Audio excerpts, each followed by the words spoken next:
many years of advocacy and many years of making sure these issues come to light. So I like to appreciate those grassroots human rights defenders who've committed their day-to-day life to volunteer in their various spaces and in their various social justice centers, just to make sure that these issues come out, they are documented and followed up. So kindly clap for the human rights defenders, especially those who work at the grassroots level. Thank you. The issue of enforced disappearance is worse than extrajudicial killings. Because at least extrajudicial killings, you get someone that was killed and you bury. So you look at the story of Mama Onyi, whom we can really relate as the Dandora Community Justice Center. When you meet such a woman who brought a case to your center 5 years ago, what do you tell her? It is not only an anguish to the family, but even to the human rights defenders who handle these cases on a day-to-day basis. Because when they come to the Justice Center or they come to the Human Rights Office, they expect at least they'll get help. But you also, you don't have something to say. So the issue of enforced disappearance is very, very serious. And we can say it is now the new wave that the state agents are using. And they are doing it. You could see that in broad daylight. People are arrested. You could see the guy who was abducted and the traffic cop was helping. That was news to most of you, but to our ghettos and our settlements, when you see a Probox or you see a Subaru Outback, everyone panics because you don't know what next. When you are arrested and you are placed in a Probox, your chances of survival are almost 30%. And that will depend on how the human rights defenders and organizations will respond by the time you are taken to your next step. So this is something that is serious, and what I request is that the way we've campaigned really strongly on issues of EJE, and having that multi-sectoral approach, I'll request that we need to really come up with such an approach where we have all the agencies on board, human rights defenders, and national human rights organizations, so that we start following up. I really appreciate the meetings we've had with the top security agencies, including the cabinet secretary. But my worry is, when you go back to Dandora, the Dandora police station, they don't know you met the CS. Them is business as usual. Rashid, the killer cop, how many times have we mentioned the name of Rashid to the CS, to the Inspector General, to IPOA, to IAU? Rashid is still the menace in Madare and Pangan. So I think maybe we need to think, what have we not done, so that it doesn't get to the extreme levels. But we are worried as we head towards the elections. Next year, we don't know what will happen, because maybe more killings, maybe more disappearances. We are not losing hope. We just need to support each other. We just need to continue documenting. We just need to continue advocating.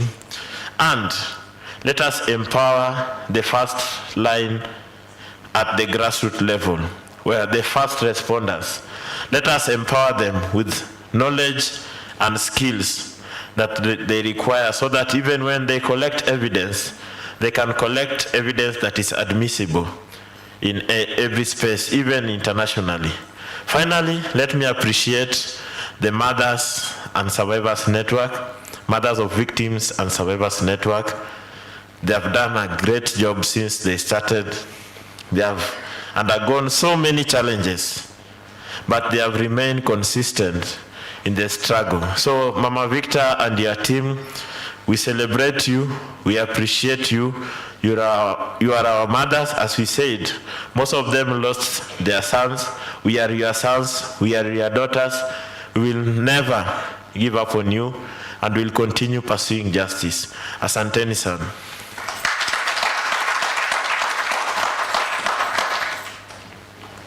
What a better round of applause for Wilfred in those remarks. Right, in the next 45 minutes or so, we want to get into a panel discussion, and really the issues for my speakers have correctly put it, that we need to find solutions to this question of enforced disappearance, and the solutions are within us. The questions have already been very well articulated. We know the issues, we know how it happens, where it happens, but what can we do to get this moving forward? So I'd like to introduce my panel now so that we try and find a solution for this enforced disappearance. First, allow me to welcome Mama Kevin to the platform. Mama Kevin, karibu sana. To call to the stage representative of Missing Voices, Ms. Zaina Kombo, karibu sana. Please make your way to the platform.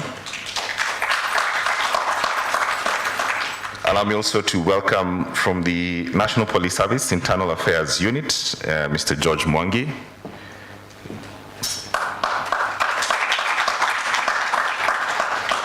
And from the ODPP, Ms. Tabitha Karibu Sana, who's the head of the Civil Rights and Deputy Head Offenses Against the Person. Also, I'd like to call on IPOA, the Deputy Director, Investigations, that's Evans.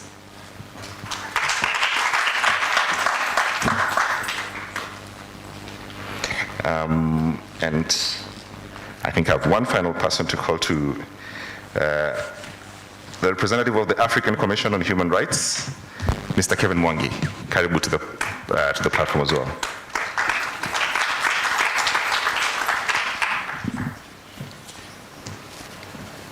Okay, great.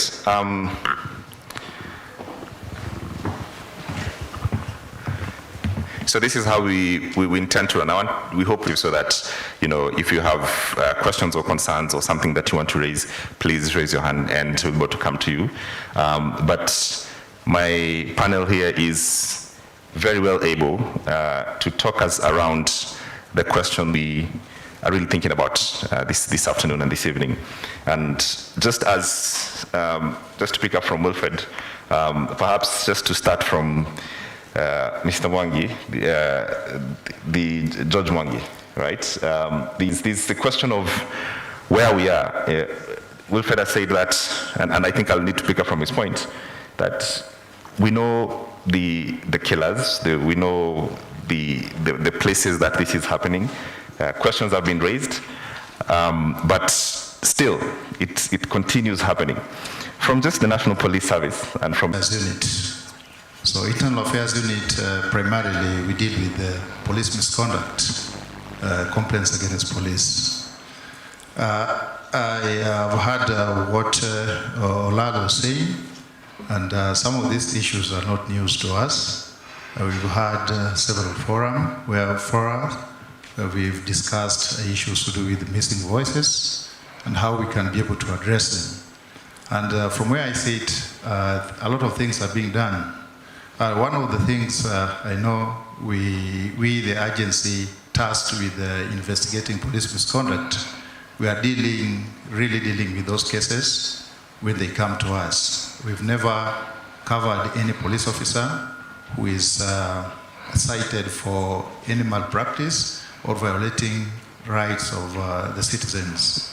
It's something I know most of the social justice censors, human rights defenders who are around here, who have really worked close with us, can really attest to that the Internal Affairs Unit is working close around the clock to ensure that these such-like cases are things of the past. We are really working on them.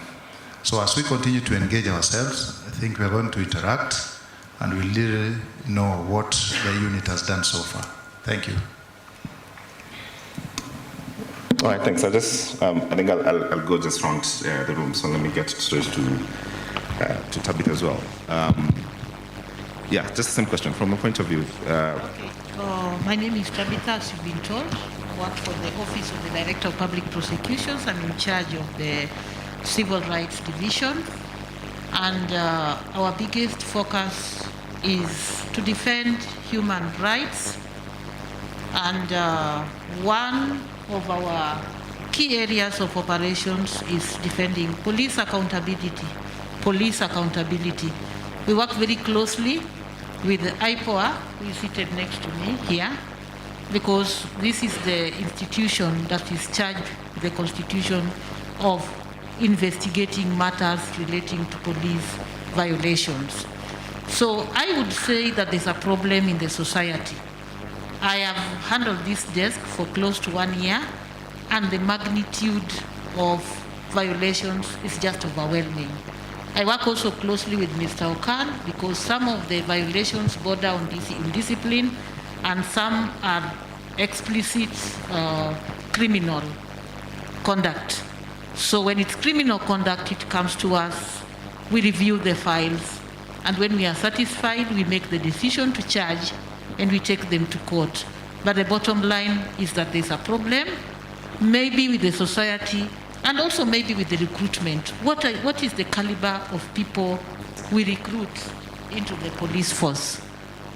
And I can also say that there's a problem in the society in crime. There's a time I would say probably the crime reading went a bit low, but it's rising again. And when crime goes up, I don't know what happens to the police. To some extent, they want to use other means of dealing with crime. So there is a problem that needs to be addressed. And the Office of the DPP, we not only just wait for files to come to us, or engaging in transformative justice, and we are also engaging collaboration with all the stakeholder agencies to get to the bottom of the matter. Because when you see that apparently there is a problem before us, we are faced with the real problem of enforced disappearance. From the position of the Independent Policing Oversight Authority, we've had challenges. I must also admit that we've, over time, in the last 4 years, and this is documented in our performance reports, we have received a number of complaints with regards to enforced disappearance. In fact, in 17-18, we received 9 complaints. 2018-2019, we had 15 complaints. 19-20, we had 26 complaints arising out of issues of enforced disappearance. Now, we've had a couple of challenges in trying to unravel some of these mysteries. We have had breakthrough in 2 cases. There's one matter that happened in Huruma within Nairobi, a matter of enforced disappearance. A gentleman who was abducted by persons who are believed to be police officers. He has never been found to date. We did conduct investigations into that matter, and in our finding, police officers were responsible for his abduction. And in fact, we made recommendations to the DPP for criminal charges, specifically charges of abduction with intent to kill. We are glad that the DPP did concur with our recommendation, and as we speak, we have 4 police officers facing those charges at Pakadara Law Courts. The matter will come up in March for hearing, and I think we are learning from that, and as we move forward, we get to understand that there are a number of recommendations we can be able to make. Number 2, we have another matter that happened in Migori, I think in 2018, the matter regarding the disappearance of Daniel Baru. In that matter, KNCHR went to court on behalf of the family, and the court did direct IPOA to investigate that matter. And upon conclusion of our investigation, it was our finding that in fact the OCS Kiancha police station was responsible, and the last person who had been seen with the victim was now missing. And when we filed that, the court was courageous enough and directed that the OCS be charged with the murder. In the mind of the court, the only other plausible reason, the only other finding in the mind of the court was that he had been killed by the OCS. The DPP called for that file, which we now have submitted, and we hope that in the coming few days or months, the DPP should be able to make a decision in that matter, and perhaps will be proceeding to court as well. That said, we have a number of challenges with regard to investigating matters of enforced disappearance. Number one, and one of the greatest challenges we have is intimidation of witnesses. In the recent matter of the abduction of the Professor Nandwa, for instance, we have made efforts to reach to him through the LSK and a number of other actors, and he's not been able to come forward because of the fears. He has expressed fears, and he must have been intimidated. The Justice and Legal Affairs Committee of the Senate also did an inquiry, and a very detailed inquiry, and in their finding, one of the policy gaps that we now have is the Witness Protection Agency, as it were, only admits witnesses upon registration of a matter in